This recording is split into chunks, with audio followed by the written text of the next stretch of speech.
Real life Iron Man, risk taker, innovator and one of the most adventurous businessman, Elon Musk के बारे में आज हम बात करेंगे और इनकी लाइफ के कुछ पागलपन भरे किस्से आपके साथ शेयर करेंगे जो कि यकीनन आपका दिमाग हिला देंगे।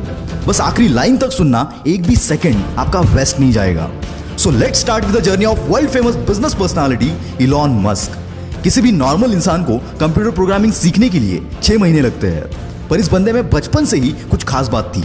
9 साल की उम्र में जब इलॉन मस्क को अपना पहला कंप्यूटर मिला, उस वक्त कंप्यूटर के साथ प्रोग्रामिंग की एक बुक भी साथ में मिली थी और इस 9 साल के बच्चे ने बिना सोए 3 दिन में ही इस बुक को खत्म कर दिया और इस प्रोग्रामिंग नॉलेज को यूज करके 12 साल की उम्र में एक कॉम्पिटिटिव गेम डिजाइन करके एक वीडियो गेम कंपनी को बेच भी दिया। ऐसी कुछ अजीबोगरीब किस्सों से भरा है इलॉन मस्क का बचपन। कहते हैं इलॉन मस्क के पास फोटोग्राफिक मेमोरी है, यानी कि जो भी चीज वो एक बार देख ले उन्हें याद हो जाती है। ये बात तो आपने सुनी होगी कि इलॉन को स्कूल में काफी बुली किया जाता था, जिसकी वजह से इनका कोई दोस्त नहीं था और इसीलिए ये बंदा अपना ज्यादातर वक्त किताबें पढ़ने में गुजार देता था। इलॉन के भाई बताते हैं कि इलॉन 7-8 साल की उम्र से दिन के 15-15 घंटे पढ़ते थे। अभी आपको थोड़ा फनी लगेगा, पर ये एक्चुअल किस्सा है। बचपन में किसी से भी बात करते करते ये बंदा अपनी सोच में गुम हो जाता था।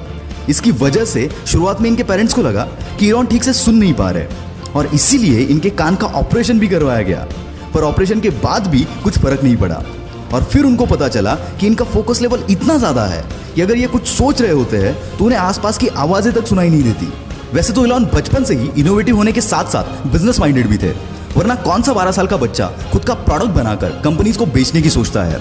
17 साल की उम्र में इलॉन पेंसिल्वेनिया यूनिवर्सिटी में एडमिशन लेकर कनाडा शिफ्ट हो गए और वहां उनके कुछ दोस्त भी बने। उनके क्लासमेट्स को वाइल्ड पार्टीज का बहुत शौक था, पर एज रेस्ट्रिक्शन के चलते वो पार्टीज को अटेंड नहीं कर पाते थे। इस पर इलॉन और उनके फ्रेंड ने मिलकर एक जुगाड़ लगाया। उन्होंने एक ऐसा घर रेंट पर कर लिया जहां पर वो वाइल्ड पार्टीज अरेंज कर सकते थे और पार्टी में पर पर्सन $5 की एंट्री फीस चार्ज करते थे। इससे इनकी पॉकेट मनी और रेंट दोनों निकल जाता था। कॉलेज खत्म होने के बाद 1994 में अपने भाई के साथ मिलकर इलॉन मस्क ने अपना पहला स्टार्टअप Zip2 लॉन्च कर दिया। Zip2 से लेकर SpaceX, टेस्ला और OpenAI तक जितने भी स्टार्टअप इलॉन मस्क ने स्टार्ट किए, उन हर एक में इनोवेशन इस बंदे का प्राइमरी और सबसे स्ट्रॉन्ग पिलर था। Zip2 में वो अलग अलग बिजनेसेस के मैप्स और उनकी इंफॉर्मेशन Zip2 के वेबसाइट पर प्रोवाइड करते थे, जिससे बिजनेस ओनर्स को नेटवर्किंग में हेल्प मिलती थी और इलॉन का ये बिजनेस चला। केवल 5 साल में इलॉन ने ये कंपनी $307 मिलियन के वैल्यूएशन के साथ कॉम्पैक्ट को बेच दी और इसमें इलॉन का शेयर $22 मिलियन का था। अब इलॉन मस्क एक मल्टी मिलियनर बन चुके थे। उनके पास अब एक बड़ा सा अपार्टमेंट, एक प्लेन और एक मैकलारन F1 स्पोर्ट्स कार भी थी। ऐसे एक दिन इलॉन बैंक गए हुए थे। वहां उन्होंने देखा कि लंबी लंबी लाइनें लगी हुई थी और यही जन्म हुआ X.com का। इलॉन की यह कंपनी ऑनलाइन ट्रांजैक्शन केवल एक ईमेल के थ्रू प्रोवाइड करती थी। शुरुआत में तो लोग भरोसा करने के लिए कतराते थे, पर बाद में रैपिडली इनकी अच्छी खासी ग्रोथ हुई और आगे चलकर X.com पेपाल बनी। 2002 में eBay ने पेपाल को $1.5 बिलियन के वैल्यूएशन के साथ खरीद लिया। इसमें इलॉन मस्क सबसे हाईएस्ट यानी कि 11.7% के स्टेक होल्डर थे। उसके बदले उन्हें $165 मिलियन मिले और पेपाल के इसी डील के बाद जन्म हुआ पेपाल माफिया का। मतलब ये कि इसमें जितने भी शेयर होल्डर्स थे, उन्होंने पेपाल बेचने के बाद खुद की बड़ी बड़ी कंपनीज बनाई, जिसमें यूट्यूब, लिंक्डइन, SpaceX, टेस्ला, कीवा जैसे बड़े बड़े ब्रांड शामिल है। पेपाल के बाद इलॉन मस्क के पास काफी पैसे आ चुके थे। अब उन्हें पूरा करना था अपना स्पेस ट्रैवल का सपना, इसलिए रॉकेट खरीदने के लिए यह बंदा रशिया चला गया। वहां रॉकेट का नॉन निगोशिएबल $8 मिलियन का प्राइस सुनकर यह बंदा खाली हाथ वापस चला आया, पर आते टाइम अपने साथ एक जज्बा लेकर आया कि अब रॉकेट तो मैं खुद बनाऊंगा। पर किसी भी चीज को जीरो से शुरू करना इतना आसान नहीं होता, कई बार हार का सामना भी करना पड़ता है। पर इस बंदे ने किताबें पढ़कर एक्सपेरिमेंट कर करके रॉकेट को बनाना चालू किया।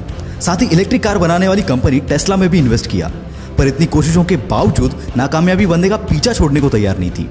एक के बाद एक रॉकेट्स के टेस्टिंग फेल हो रहे थे।